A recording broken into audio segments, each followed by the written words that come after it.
News Karnataka ಫಸ್ಟ್ಗೆ ಸ್ವಾಗತ. ಇಂದಿನ ಪ್ರಮುಖ ಸುದ್ದಿಗಳು. ನಮಸ್ಕಾರ, ನಾನು ಅಪೂರ್ವ ರಾಘವೇಂದ್ರ. ಈ ದಿನದ ಕೊರಟಗೆರೆ ಬ್ರೇಕಿಂಗ್ ನ್ಯೂಸ್. ಎಸ್ಎಸ್ಎಲ್ಸಿ ಪರೀಕ್ಷೆಯಲ್ಲಿ ಫೇಲ್ ಆದ ಕಾರಣಕ್ಕೆ 4 ವಿದ್ಯಾರ್ಥಿಗಳು ಆತ್ಮಹತ್ಯೆಗೆ ಯತ್ನ. ಡಿ ನ್ಯೂಸ್ ಕರ್ನಾಟಕ 1ರಲ್ಲಿ ವೀಕ್ಷಿಸಿ. ಪೋಷಕರ ಎಚ್ಚರಿಕೆಯಿಂದ ತಪ್ಪಿದ ಭಾರೀ ಅನಾಹುತ. ಸಮಯಕ್ಕೆ ಸರಿಯಾಗಿ ಚಿಕಿತ್ಸೆಯನ್ನ ನೀಡಿ 4 ಮಕ್ಕಳ ಪ್ರಾಣವನ್ನ ಉಳಿಸಿದ ವೈದ್ಯರು. ಪರೀಕ್ಷೆ ಮತ್ತೊಮ್ಮೆ ಬರೆಯಬಹುದು, ಆದರೆ ಪ್ರಾಣಕ್ಕೆ ಹೆಚ್ಚು ಕಮ್ಮಿ ಆದರೆ ಏನೂ ಮಾಡೋದಕ್ಕೂ ಸಾಧ್ಯವಿಲ್ಲ. ವಿದ್ಯಾರ್ಥಿಗಳಿಗೆ ಕೈ ಮುಗಿದು ಮನವಿ ಮಾಡಿದ ವೈದ್ಯರು ಹಾಗೂ ಶಿಕ್ಷಕರು. ಆಸ್ಪತ್ರೆಗೆ ಭೇಟಿ ನೀಡಿ ವಿದ್ಯಾರ್ಥಿಗಳ ಯೋಗಕ್ಷೇಮವನ್ನ ವಿಚಾರಿಸಿದ ಶಿಕ್ಷಕರು.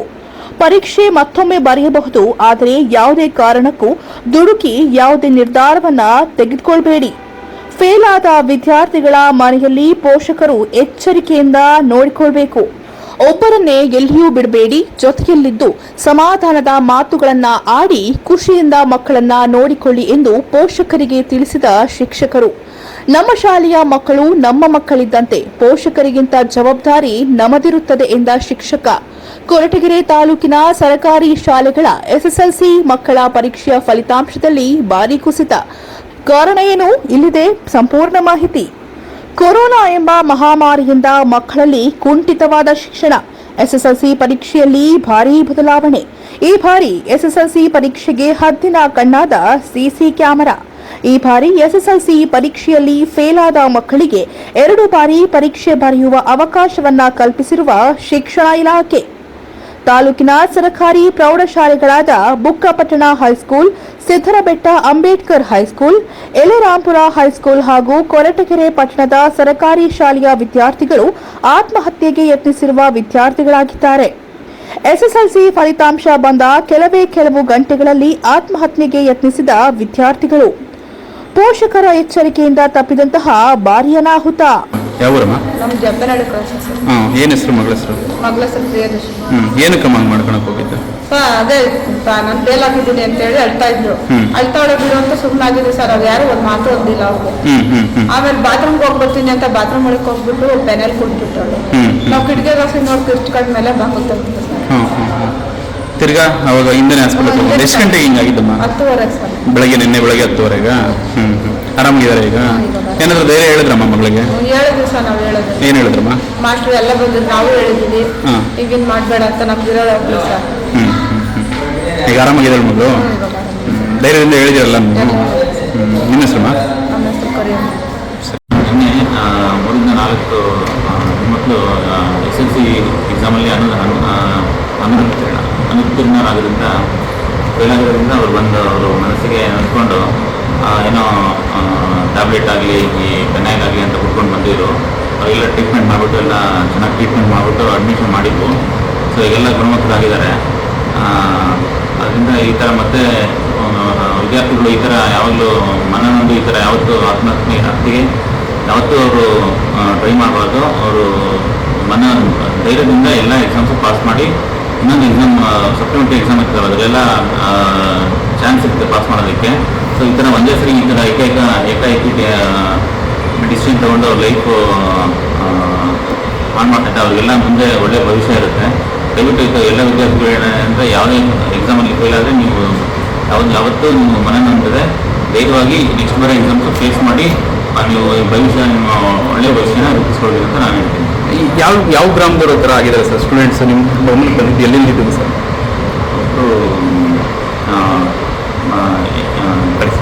ಒಬ್ಬರು ಬುಕ್ಕಪಟ್ಟಣ ಗೌರ್ಮೆಂಟ್ ಸ್ಕೂಲಿಂದ ಬಂದಿದ್ರು, ಒಬ್ಬರು ಸಿದ್ದರಬೆಟ್ಟ ಅಂಬೇಡ್ಕರ್ ಸ್ಕೂಲಿಂದ ಬಂದಿದ್ರು, ಒಬ್ಬರು ಯಲೆರಾಂಪುರ ಬಂದಿದ್ರು, ಒಬ್ಬರು ಲೋಕಲ್ ಕೊರಟಗೆರೆಯಿಂದ ಒಬ್ಬರು ಬಂದಿದ್ರು. ಹಾಂ ಸರ್. ಎಲ್ಲರೂ ಆರೋಗ್ಯದಿಂದ ಎಲ್ಲರೂ ಏನು ಸಮಸ್ಯೆ ಇಲ್ಲ? ಅವ್ರಿಗೆ ಏನಂತ ಸೀರಿಯಸ್ ಆಗಿದೆ, ಚೆನ್ನಾಗೆಲ್ಲ ಗುಣಮುಖರಾಗಿದ್ದಾರೆ. ಸೊ ಎಲ್ಲ ಧೈರ್ಯವಾಗಿ ನೆಕ್ಸ್ಟ್ ಈ ಥರ ಯಾವುದೇ ಈ ಥರ ದುಡುಕಿ ನಿರ್ಧಾರ ದುಡುಕಿ ಈ ಥರ ತಪ್ಪು ನಿರ್ಧಾರ ತಗೊಳ್ತಾರೆ. ದಯವಿಟ್ಟು ಧೈರ್ಯವಾಗಿ ಎಲ್ಲ ಎಕ್ಸಾಮ್ಸ್ ಫೇಸ್ ಮಾಡಿ ಪಾಸ್ ಆಗೋದಂತ ನಾನು ಆಶಯಿಸ್ತೀನಿ. ನಾನು ಶಿವಸ್ವಾಮಿ ಹಾರ್ ಅಂತ, ಮುಖ್ಯೋಪಾಧ್ಯಾಯರು ಸರ್ಕಾರಿ ಪ್ರೌಢಶಾಲೆ ಬುಕ್ಕಪಟ್ಟಣ. ನಮ್ಮ ಶಾಲೆಯಲ್ಲಿ 59 ವಿದ್ಯಾರ್ಥಿಗಳು ಪರೀಕ್ಷೆಯನ್ನು ಕೈಗೊಂಡಿದ್ರು. ಅದರಲ್ಲಿ ಇಂಗ್ಲೀಷ್ ಮೀಡಿಯಮಲ್ಲಿ 17-15 ಜನ ಉತ್ತೀರ್ಣರಾಗಿರ್ತಾರೆ. ಮತ್ತು ಕನ್ನಡ ಮೀಡಿಯಂನಲ್ಲಿ 41ಕ್ಕೆ 12 ಜನ ಉತ್ತೀರ್ಣರಾಗಿರುತ್ತಾರೆ.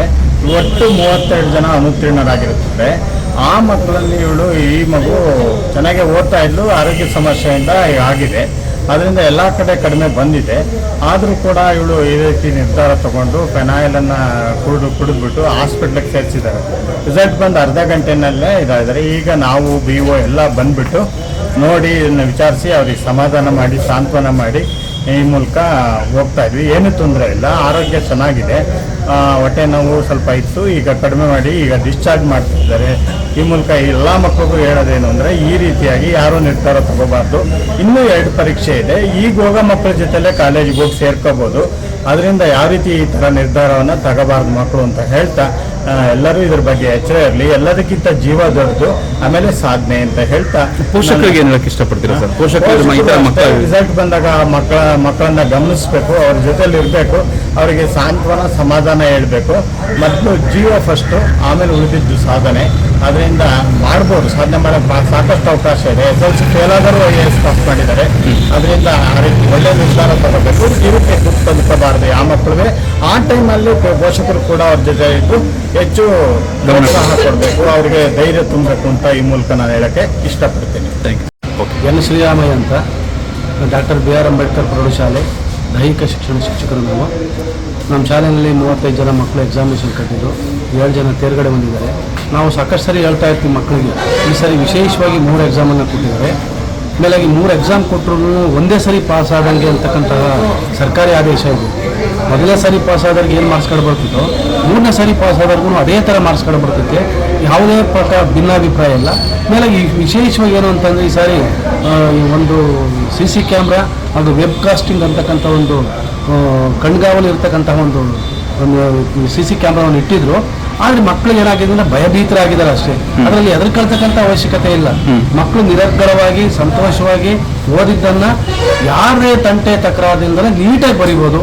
ಮೇಲಾಗಿ ಕಷ್ಟ ಬಿದ್ದು ಓದಿರ್ತಕ್ಕಂಥ ಮಗುಗೆ ಯಾವುದೇ ರೀತಿ ತೊಂದರೆ ಆಗೋದಿಲ್ಲ. ಮೇಲಾಗಿ ಅದಕ್ಕಾಗಿಯೇ ಸರ್ಕಾರ ಈ ಸರಿ 3 ಎಕ್ಸಾಮ್ ಕೊಟ್ಟು ಇನ್ನೂ 2 ಎಕ್ಸಾಮ್ ಇದೆ, ಎಕ್ಸಾಮಿನೇಷನ್ ಕಟ್ಬೋದು, ಆರಾಮಾಗಿ ಮುಂದಿನ ತಿಂಗಳೇ ಪಾಸ್ ಆಗ್ಬೋದು. 3 ಎಕ್ಸಾಮ್ ಪಾಸ್ ಆದ್ರೂ ಮತ್ತೆ ಎಜುಕೇಶನ್ ಕಂಟಿನ್ಯೂ ಮಾಡಲಿಕ್ಕೆ ಯಾವುದೇ ರೀತಿ ತೊಂದರೆ ಆಗೋದಿಲ್ಲ. ಅದಕ್ಕಾಗಿ ಸರ್ಕಾರ ಈ ಯೋಜನೆಯನ್ನು ತಂದಿದೆ. ಇದು ಒಳ್ಳೆಯ ಯೋಜನೆನೇ, ಇದನ್ನು ಸದ್ಬಳಕೆ ಮಾಡ್ಕೊಳ್ಳಿ. ಮೇಲಾಗಿ ನೀವು ಮಕ್ಕಳು ಆತುರದ ತೀರ್ಮಾನವನ್ನು ತೆಗೆದುಕೊಂಡ್ರೆ ಪೋಷಕರು ಭಾಳ ಕೂಲಿ ಮಾಡಿ ಕಷ್ಟ ಬಿದ್ದು ಭಾಳ ನೋವಿನಿಂದ ಭಾಳ ಸಂಕಟ ಬಿದ್ದು ನಿಮ್ಮನ್ನು ಇರೋರು ಒಬ್ಬೊಬ್ಬ ಮಕ್ಕಳನ್ನ ಭಾಳ ಪ್ರೀತಿಯಿಂದ ಭಾಳ ಇಷ್ಟಪಟ್ಟು ಭಾಳ ಕಷ್ಟಪಟ್ಟು ಓದಿಸ್ತಾ ಇರ್ತಾರೆ. ಅದು ನೀವು ತಿಳ್ಕೊಳ್ಬೇಕಾಗತ್ತೆ. ಮಕ್ಕಳು ಮುಂದಿನ ದಿನಗಳಲ್ಲಿ ಇದು ಮಾರ್ಗದರ್ಶಿ ಆಗಬೇಕು. ನೀವು ಮಾಡ್ತಕ್ಕಂಥ ಪರೀಕ್ಷೆ ಇಡೀ ಹಿಂದೆ ಬರ್ತಕ್ಕಂತಹ ಮಕ್ಕಳಿಗೆ ಇದೊಂದು ಮಾರ್ಗದರ್ಶಿಯಾಗಿ ಒಳ್ಳೆಯ ತೀರ್ಮಾನವನ್ನು ತೆಗೆದುಕೊಂಡು ಓದ್ತಕ್ಕಂಥದ್ರ ಬಗ್ಗೆ ಜವಾಬ್ದಾರಿ ಪ್ರತಿ ಮಕ್ಕಳಿಗೂ ಬರಲಿ ಅಂತನ ಈ ಸರಿ CC ಕ್ಯಾಮ್ರಾ ವೆಬ್ ಕಾಸ್ಟಿಂಗ್ ಅಂತಕ್ಕಂತಹ ಕ್ಯಾಮ್ರಾವನ್ನು ಅಳವಡಿಸಿದ್ದಾರೆ.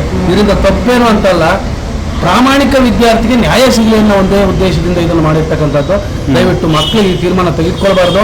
ಮೇಲಾಗಿ ನಾವು ಸಾಕಷ್ಟು ಸರಿ ಮಕ್ಕಳಿಗೆ ಹೇಳ್ತಾ ಇರ್ತೀವಿ, ನೋಡಿ ಹಿಂಗೆ ಮಾಡ್ಕೊಳ್ಬೇಡಿ, ಯಾವುದೇ ರೀತಿಯ ತಪ್ಪು ನಿರ್ಧಾರ ತೆಗೆದುಕೊಳ್ಬೇಡಿ, ಪರೀಕ್ಷೆಯಲ್ಲಿ ಚೆನ್ನಾಗಿ ಓದಿ ಕಷ್ಟ ಬಿದ್ದು ಬರೀರಿ, ನೀವು ಪ್ರಾಮಾಣಿಕವಾಗಿ ಓದಿದ್ರೆ ಅಂದರೆ ಪ್ರಾಮಾಣಿಕವಾಗಿ ಫಲಿತಾಂಶ ಬಂದೇ ಬರುತ್ತೆ ಅಂತಕ್ಕಂಥ ವಿಚಾರವನ್ನು ಸಾಕಷ್ಟು ಸಾರಿ ಹೇಳಿದ್ದೀವಿ.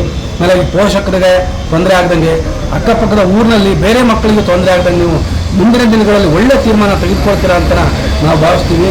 ಮತ್ತು ಇದರಿಂದ ಏನಾಗುತ್ತೆ ಅಂತಂದರೆ ಎಲ್ಲೋ ಬೇರೆ ಮಕ್ಕಳಿಗೆ ಆಶಾಭಾವನೆ ಕಡಿಮೆ ಆಗ್ತದೆ.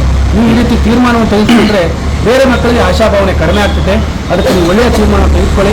ಏನೋ ಅನಿವಾರ್ಯ ಆಗೋಗ್ಬಿಟ್ಟಿದೆ, ಈ ಮಟ್ಟಕ್ಕೆ ನೀವು ಇದು ಮಾಡಿದರೆ ಮುಂದೆ ಈ ಎಕ್ಸಾಮನ್ನು ಸೋಮವಾರ ದಿನ ಬಂದು ಎಕ್ಸಾಮಿನೇಷನ್ ಕಟ್ಟಿ ಮುಂದಿನ ತಿಂಗಳು 7ನೇ ತಾರೀಕು ಎಕ್ಸಾಮ್ ಇದೆ. ಆ ಎಕ್ಸಾಮ್ಗೆ ಸ್ವಲ್ಪ ಓದ್ಕೊಂಡು ಪಾಸ್ ಆಗಿ ಮತ್ತೆ ನೀವು ಮುಂದಿನ ಎಜುಕೇಶನನ್ನು ಮುಂದುವರಿಸ್ಬೋದು. ಯಾವುದೇ ರೀತಿ ತೊಂದರೆ ಇಲ್ಲ ಅಂತ ಈ ಸಂದರ್ಭದಲ್ಲಿ ಮೇಲಾಗಿ ನೀವು ನೋಡಿ ಈ ರೀತಿ ತಪ್ಪು ನಿರ್ಧಾರವನ್ನು ತೆಗೆದುಕೊಳ್ಬೇಡಿ ಅಂತ. ನ್ಯೂಸ್ ಕರ್ನಾಟಕ 1 ವರದಿ, ಮುತ್ತುರಾಜ್ ಕೊರಟಗೆರೆ.